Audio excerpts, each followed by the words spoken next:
Hello বন্ধু, আমাদের ছাগলের বাচ্চা হয়েছে, তোমাদের সঙ্গে শেয়ার করলাম। এখন আমি ওদের কাপড় দিয়ে ওদের গাটা মুছে ওর মায়ের কাছে দিলাম।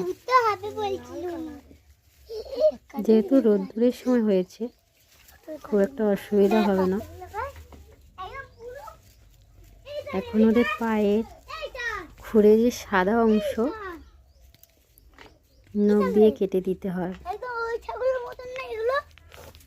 না হলে আমাদের যেমন ওই নখ বাড়ে, ওদেরও তেমন খুরের বেড়ে যায়, তখন ওদের হাঁটতে অসুবিধা হয়।